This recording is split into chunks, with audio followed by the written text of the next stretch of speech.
महाराज जी, क्या हम अशुद्धि अवस्था में राधा कृपा कटाक्ष स्तोत्र का फोटो कॉपी करवा के पढ़ सकते हैं या नहीं? उसे याद हो गया हो तो आप चिंतन ऐसे कर सकते हैं, वगैरह ग्रंथ लेकर पढ़ना निषेध है। तो 3 दिन पवित्र दशा में भगवत चिंतन कर सकते हैं, जो पाठ याद है उसको सुमिरन कर सकते हैं। माला लेना, ठाकुर सेवा करना, रसोई बनाना, ग्रंथ पढ़ना, ये गृहस्थ धर्म में जो माता बहनें 3 दिन पवित्र रहते हैं नहीं करना चाहिए। ऐसी शास्त्र मर्यादा है। फिर जैसा ठाकुर जी प्रेरित करें, शास्त्र मर्यादा है, ऐसा नहीं करना चाहिए। महाराज जी, जब हम अशुद्ध हैं और भगवान इतने शुद्ध हैं, उनको कोई चीज अशुद्ध नहीं कर सकती, तो फिर हमारी आप अपने आपे को भूल जाओ फिर कैसे? खास, हाँ बस यही तो बात, इसीलिए तो कह रहे हैं नियम से चलोगे तो भूल जाओगे। नियम से चलोगे, बनाई हुई मर्यादा से चलोगे तो शरीर भान भूल जाओगे। और नियम अगर विपरीत दशा में चला गया तो शरीर भाव पुष्ट होता चला जाएगा। ये खास बात है। आप एक पत्नी व्रत ले, आप धर्म से चले तो आपको वैराग्य हो जाएगा, आपकी वासना नष्ट हो जाएगी। दवा अगर नियम से खाओगे ना, रोग नष्ट हो जाएगा। और आप व्यभिचार करें, चाहे जितना करते चले जाए, आपकी वासना बढ़ती चली जाएगी, आपकी गंदगी बढ़ती चली जाएगी। ये नियम है वही चेष्टा। लेकिन एक पत्नी व्रत ले, धर्म पूर्वक चले तो आपको वैराग्य हो जाएगा। कितने ऐसे गृहस्थ हैं जो वैरागी हैं, पति पत्नी दोनों घर में रहते हुए भी ब्रह्मचर्य हैं। और कितने ऐसे कि देखो, बोले कितने साल, बोले 90 साल के, तो बोले क्या पूरा जीवन हो गया, खाक बटोरते हैं काम, वहीं के वहीं खड़े। सब सुलझने की बात है।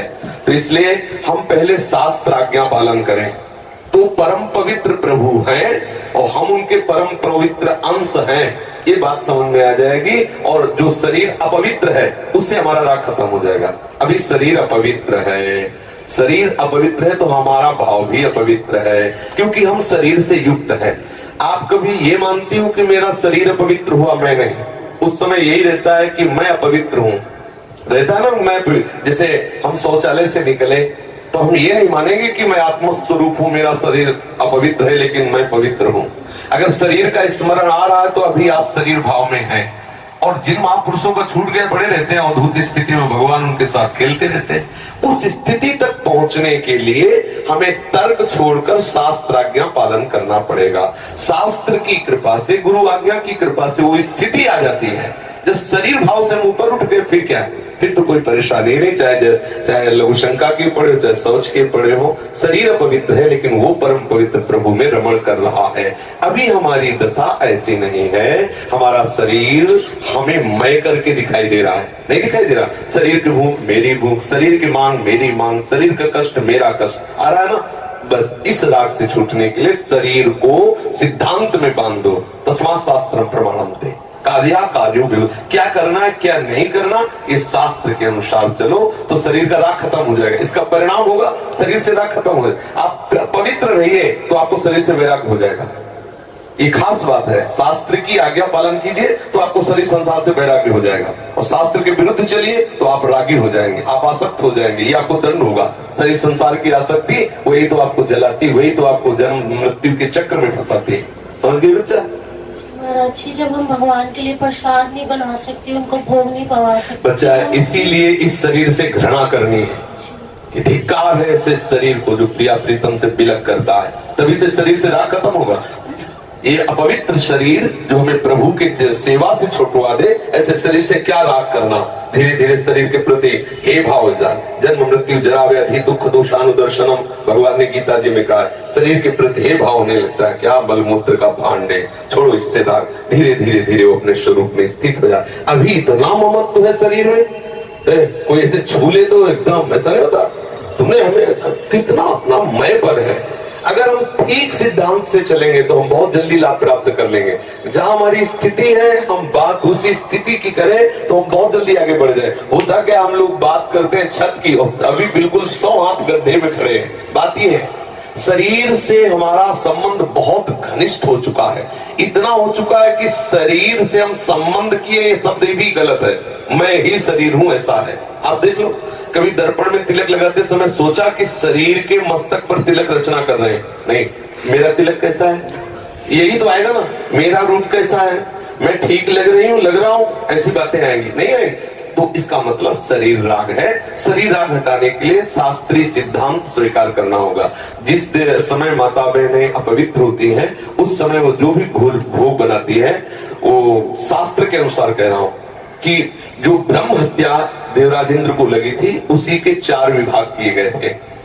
पहला विभाग स्त्री को दिया गया था और उसके साथ वरदान भी दिया गया था कि उसी अवस्था के अंतर्गत वो जब सृजन क्रिया में जाएगी तो संतानोत्पत्ति की सामर्थ्य उसको प्राप्त हो जाएगी।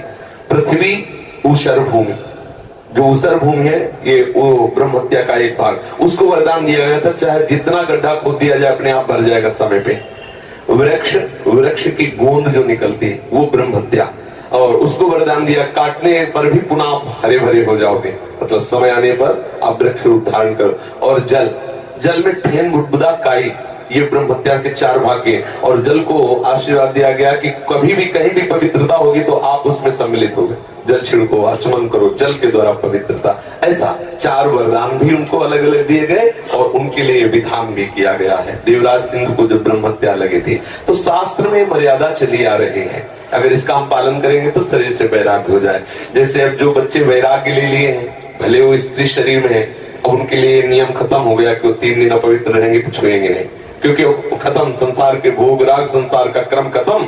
अब वो वैरागी, अब वो 8 पैर प्रभु की सेवा में लगे हैं। पर अपने गृहस्थ धर्म से है, शरीर सुख की कामना से है, शरीर का हम प्रयोग कर रहे हैं अपने इंद्रिय सुख के लिए, तो आप पवित्रता धारण करो, जिससे तुम्हारा ये राग नष्ट हो जाएगा। समझ रहे हैं ना? नाम जप तो कर सकते हैं आप। हम बता देते हैं, गृहस्थों को भी कह देते हैं कि आप मंत्र चिंतन भी कर सकते हैं, माला से नहीं, मंत्र चिंतन भी कर सकते हैं। स्नान किया, मंत्र चिंतन कर रहे हैं, भाई अंदर हमारे जो चिंतन हो रहा, शरीर ही तो अपवित्र है, बाहरी चेष्टा नहीं करेंगे। हम मानसिक ठाकुर सेवा भी कर सकते हैं, मानसिक पाठ भी कर सकते हैं। हमें चतुरासी जी याद है तो हम ग्रंथ नहीं छुएंगे, ऐसे पदगान करेंगे, नाम कीर्तन करेंगे, ये सब हो सकता। लेकिन प्रकट में जो शरीर द्वारा चेष्टा होनी है तो फिर उस समय 3 दिनों तक ऐसा शास्त्रीय महापुरुषों का और संतों का आदेश है, तो हमें वैसा पालन करना चाहिए। जिन किन अवस्था में शरणागति मंत्र ले सकते हैं और नहीं ले सकते? हाँ, शरणागत मंत्र के लिए वैसे हमने बताया है कि शौचालय में और बाथरूम में हम मंत्र न जपे, पवित्र हो करके आचमन आदि करके फिर मंत्र जप करें।